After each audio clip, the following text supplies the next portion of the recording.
Okay, again, getting started on page 72. Welcome back. Happy Monday. One quick announcement. We have a test coming up on March 2nd, whenever that is. I guess that's, what is that, a week from today?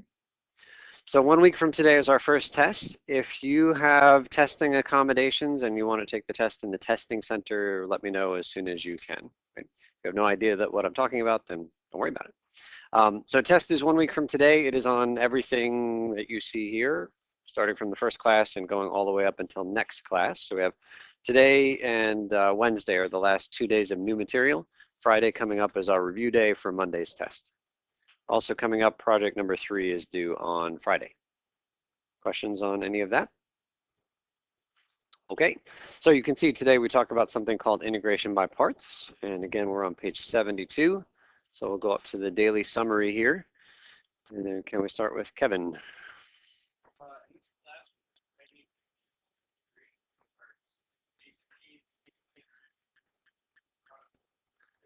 Okay, so here's a pretty simple looking integral, this integral of 3x cosine x dx. Any suggestions on how to find an antiderivative?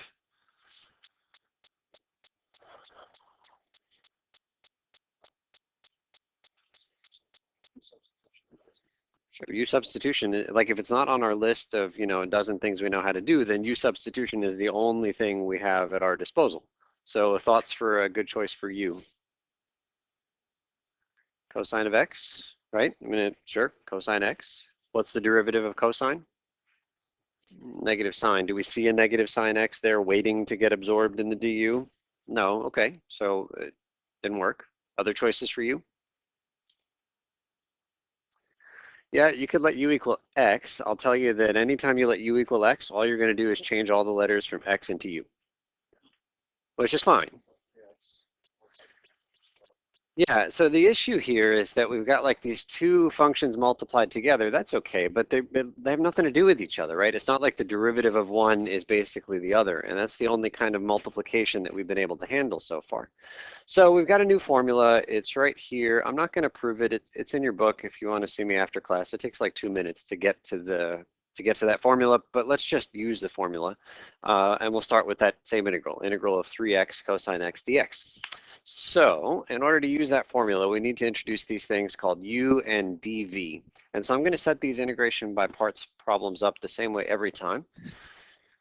And if we just do a couple of these guys, we'll get the basic pattern. So u and dv for me are always these two blanks on the top row. And then going down below the u, I'm going to take a derivative. I'm going to call that du. And then going from the dv, I'm going to take an antiderivative, right? D is like somebody took a derivative, so I'm going to call v whatever we get when we do antiderivative. So for me, parts always starts with those four in exactly that spot, those spots. Okay, and then we're going to choose to split this integral up. Now it's kind of naturally split up. Part of it is the 3x, and part of it is the cosine x. And you want to put the right one in the right spots. So you don't have any intuition about this, so just trust me, and then we'll see why this is the right choice. But we're going to let u equal 3x, which means we're going to take the other stuff, dv, and call it the cosine of x. But there's one symbol I didn't circle, and it still needs to be up here inside of one of these equations. What's the one symbol that we still need to put in somewhere? There's the dx. Okay, so does it feel like the dx belongs with the u or the dv? To me, it feels like the dv. Somebody took a derivative and got cosine of x dx.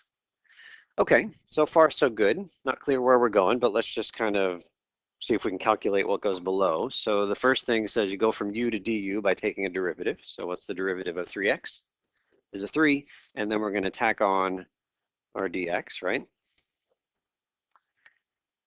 And then how do we go from dv to v? Antiderivative. So antiderivative of cosine, be very careful about positive or negative. Is it negative sign or positive sign? It's positive sign. So just plain old sine of x.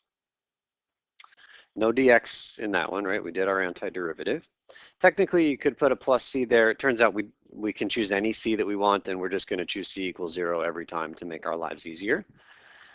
Okay, still not clear what's happening here, but let's follow our formula. It's highlighted up there in yellow. It says we're supposed to multiply. So to make clear, so this guy right here was our U, and this guy right here was our dV. Yes? And so that's the left-hand side of the formula that we're highlighting here in yellow. And so I'm now going to convert that into the right-hand side. So equals. So it says you multiply U times V. So apparently that goes this guy times this guy. So 3x times sine of x.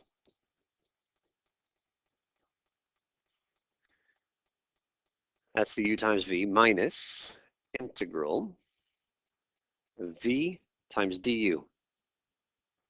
And that's going back this way. V times du is sine of x times 3 dx.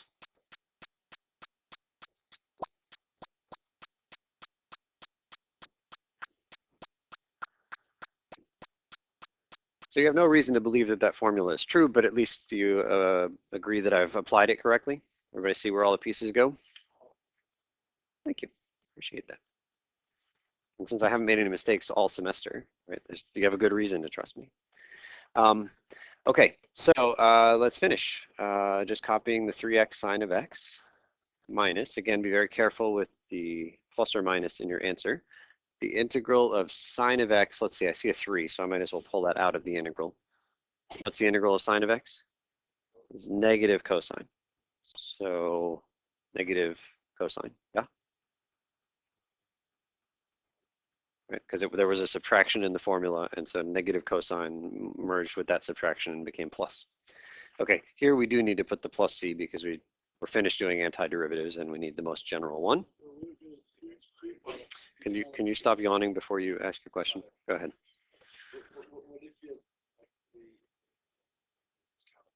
So if it's three things multiplied, we need to get it to be the product of two. And so maybe the first one is the first, and then you put the other two things in the second. You might be able to do it again on the second one. Yeah, good question. Okay, so what's going on here? Well, so I mean, we're done. It might not feel like we did anything, but we can check. So let's just do this real quick. Don't copy it down. But how would I check to see if this is the right answer? Take a derivative, and what are we hoping to get? Right back to that 3x cosine x, right? Okay, let's try. Again, don't write it down. All right, so the derivative here, let's see. So what rule do I need right there? Product rule. And I said this new formula is like the antiderivative version of the product rule. Okay, so we go first times the derivative of the second plus the second times the derivative of the first. So far, so good. And then now we got a plus, and then what's the derivative of 3 cosine? Is 3 times negative sine, right? Yep. Okay, and then what happens? That's 3 sine x. That's minus 3 sine x. What do we have left? 3x cosine x, which is what we wanted. Hey, what do you know? So here's how I remember the formula. I don't know what's going on with the letters here. I don't have that memorized. What I have is this picture. And if you just set it up in this order, then you're always supposed to go multiply the first diagonal, that first one I drew, and then minus the integral going back that way. That's how I remember this formula. It's just a visual, follow the arrows. Okay, so let's try another one of these. Part B says the integral from 1 to e of ln of x dx.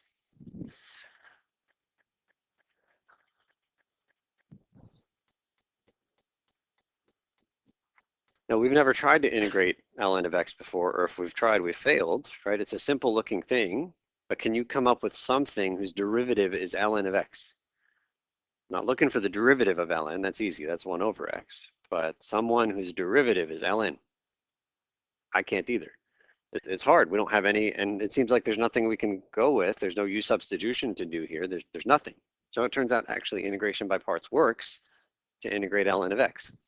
Okay, so I have to choose to put the ln of x into one of these spots. Let me finish the rest of my sort of skeleton setup. So we got to choose. And depending on where you put the ln of x, you're either going to take a derivative or an antiderivative. We can only take a derivative. Finding the antiderivative of ln is what we're after in this problem. Okay, so our hand is forced. Let's put the ln right here, which means everything else in that integrand has to go in the dv. What's left over? Dx. And one check, every time you set this up, you better make sure that when you multiply on that first row, you get exactly the integrand we started with. You got to have everything someplace. Okay, going down the first column, what do? Take a derivative. So derivative, okay, great. 1 over x. Don't forget the dx always goes there. Going down the second column, what do? Antiderivative. What's the antiderivative of dx? It's just plain old x. And again, you don't need to put the plus c there. We're going to choose c equals 0 every time. Let's go ahead and draw the two arrows if you remember where they go. It's always in the same spots. So it goes that way, and then minus the integral going that way. So integral equals u times v, ln of x times x. I'll write it as x ln of x. Minus integral v times du, x times 1 over x dx. Everybody see where the pieces went? Okay, one little thing, let's see, this was a definite integral before, so it's still a definite integral from 1 to e. But then there's this x ln of x business in the front. Suggestions on what we're supposed to do with that? I mean, you got to have a number as the final answer, right? That's a definite integral. So I can't have x ln of x in my final answer. Any ideas on what we might do with that x ln of x to get a number? We're going to put an e in 1, just like we do in the integral, right? We're going to just put an e in the top and 1 in the bottom and subtract. So how about we go ahead and put in our notation that says plug in e in 1 and subtract. And that's what this hint right here says. Oh, except it's missing something. A down there, B up there, and that's how you tackle a definite integral with integration by parts.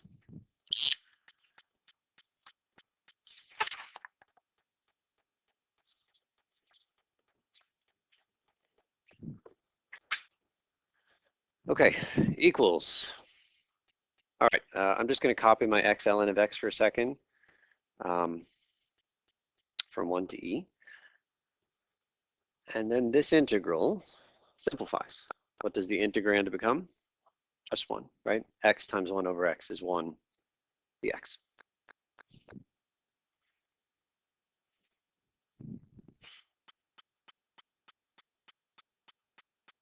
What's the integral of 1 dx? Just x. Do we need the plus c here? Yeah? No, because that's a definite integral. We're going to end up plugging in the 1 and e anyway. So here I'm just going to plug in the e and the 1 at the very end. Which kind of seems a little bit silly that I insisted on putting this 1 and e in the middle, since I'm just going to wait until the end to plug it in anyway. But remember, we are budding mathematicians and we want to write things correctly. And without putting that vertical line earlier, it's not correct, even though you're going to come back at the end and plug in 1 and e. Okay, so we'll plug in our answers, plug in the numbers, and then we'll have our answer. So e ln of e minus e, and then subtract 1 ln of 1 minus 1.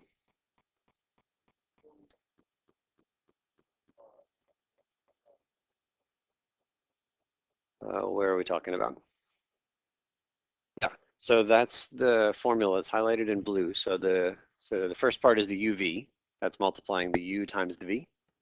And the second part is minus the integral going this way of the v times du. So v times du.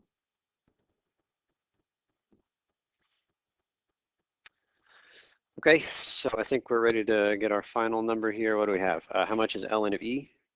This is 1. So this guy becomes e minus e, super, minus how much is ln of 1? 0. Subtract the 1, so altogether,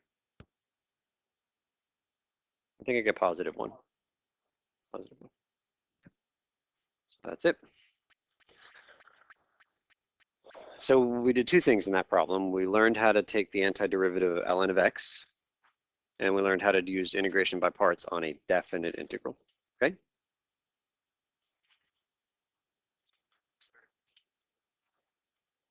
So the integral of ln of x was only 1 between 1 and e.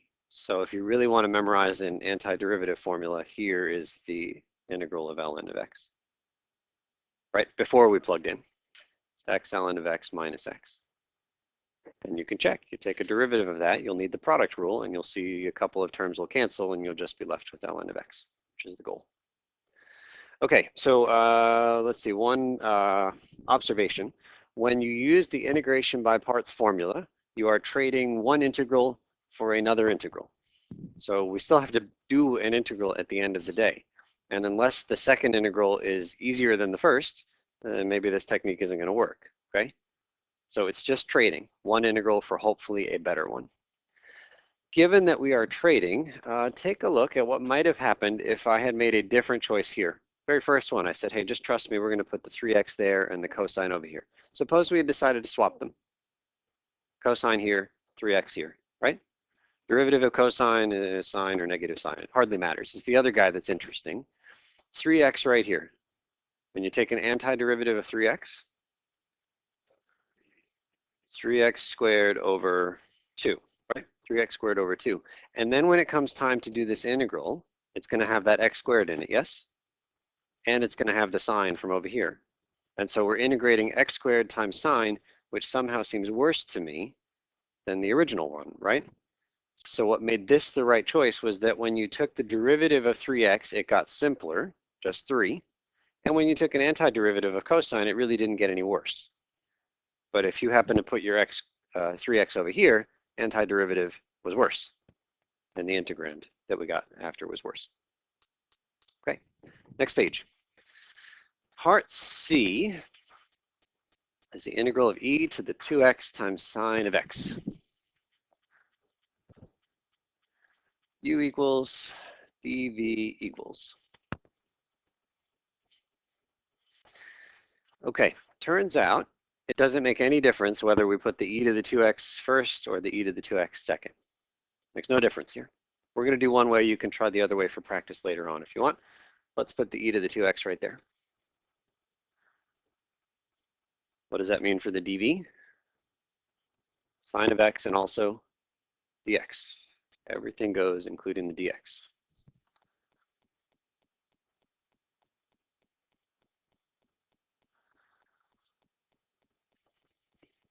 Okay, going down the first column, what's the derivative?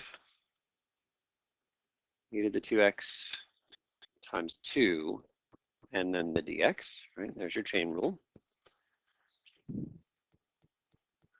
Down the second column, antiderivative of sine is negative cosine.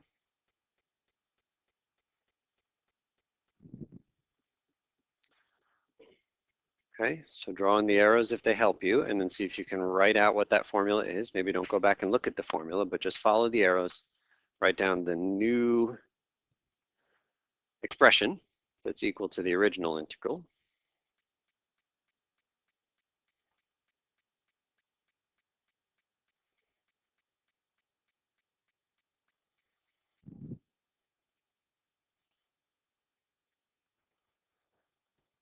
Okay, so I'll say my answer and you can check against yours. So hopefully we've got negative e to the 2x cosine of x. And then a couple of minuses become a plus for me. So it's a plus integral of e to the 2x cosine x dx. Any questions so far?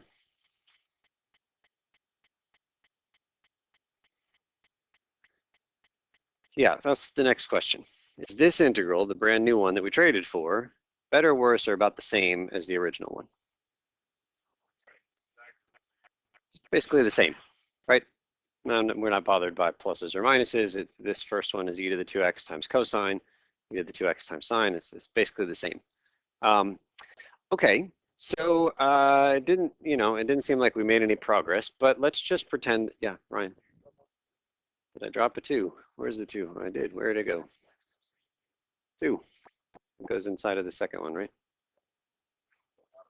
All right, so 2 in the front or 2 inside. What's that? First one. But you should still trust me that this formula works. Yeah. Thank you, Ryan. Okay. So suppose that that integral was just our starting integral. Don't worry about the fact that it seems like basically the same as the one we began with. Let's just see if we can figure out how to find the value of this guy. So the 2 for me is now out front. I'm just looking at the integral. Okay, e to the 2x times cosine of x. What technique might we try? So u substitution is one option. Maybe integration by parts if we're gluttons for punishment. Like it didn't work the first time, so let's try it a second time. Yeah, so let's do that. So over here, brand new integration by parts. U equals dv equals. Now the first time we made this choice, I said it makes no difference. We decided to put the e with the u and then the trig function on the dv. We could have swapped that. Do not swap over here. Whatever choice we made first, we got to make the same choice second. So what's your choice for u? E to the 2x again. dv cosine x dx.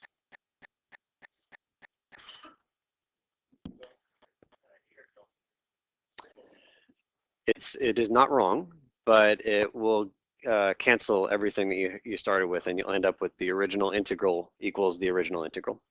Yeah. Okay, du equals, so another derivative here. It's still e to the 2x times 2 dx. D equals, so now antiderivative of cosine is positive sine. Draw your arrows, and then we'll write down our formula.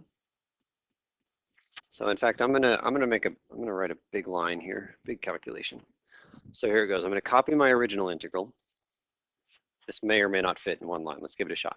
E to the 2x sine of x dx. That's what we started with. Equals. We did the calculation already. It says it's this negative in purple, negative e to the 2x cosine of x plus 2 times, and then the integral that we're calculating here, we're now going to do our second integration by parts on, right? So just on that thing underlined in blue, which is these red pieces, again, follow the arrows here. So what times what? Okay, so maybe I'll change colors here, black. So we go e to the 2x times sine of x. That's the first diagonal. And then what's the next symbol? Minus, and then the next symbol, integral. Yeah, let's take that 2 and bring it out in the front. So it's sine x times e to the 2x, right?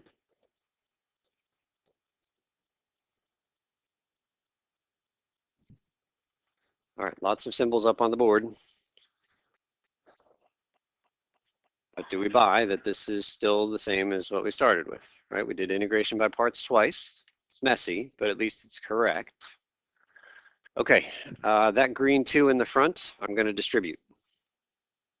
So this, copying the left-hand side, e to the 2x sine of x dx equals, copying the first green thing, e to the minus 2x cosine of x, distributing that 2 now, plus 2 e to the 2x sine of x, still distributing the 2, merging it with the other 2 gives me 4 times that, minus 4 times that integral.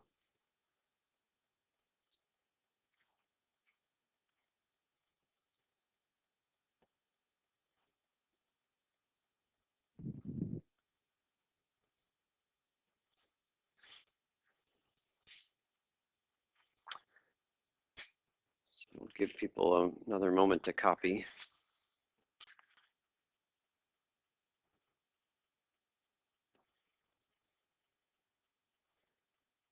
That new integral, better, worse, or about the same as the original?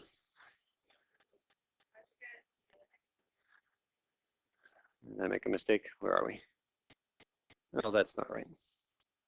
Sorry. Okay, so what should it be? Minus e to the 2x, that guy. Thank you, Susanna. Only, what do you say last? Like you're implying there have been more.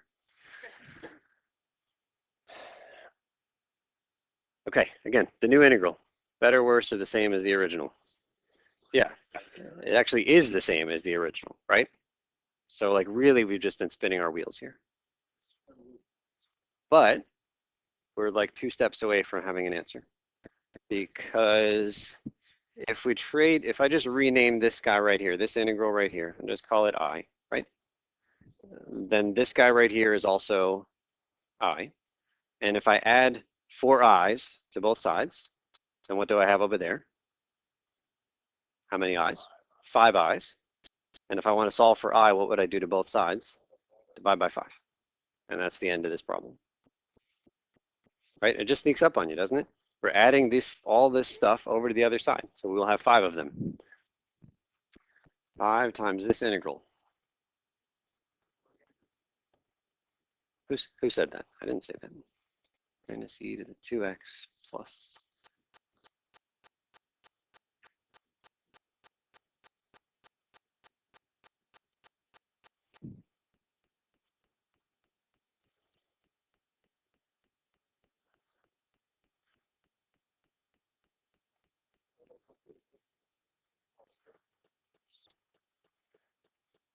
Okay, and so again, we said we were just going to divide everything by 5. I'm not going to rewrite all that. I'm just going to cross it off and put it under here. So there's my answer. I suppose at some point, what do we need at the very end of our final answer? Yeah, this just like mysteriously pops up. Like we never had a chance to really put it in. Like I feel like we didn't actually like do the final integral that we were left with, but it turns out we didn't need to. And so I mentioned up above in the hint, this is one of those solve for the original integral types that just seems weird to me. All right, questions on that one? Well, they get worse, my friends. So this is not the end. Yeah, there's a couple of techniques we'll see in a few classes. It'll be right after the test. One of them is called partial fractions, and the other one is called trig substitution. That's the worst. Yep. So enjoy this while it lasts. Okay, so a couple of words of wisdom, and then the activity. So who's our reader now? Let's go to Seamus for number 4.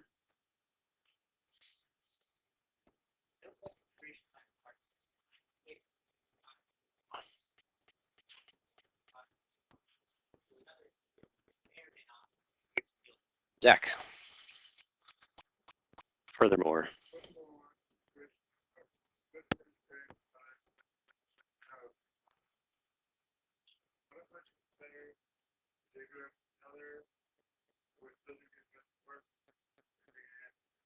Okay, thank you. Aaliyah?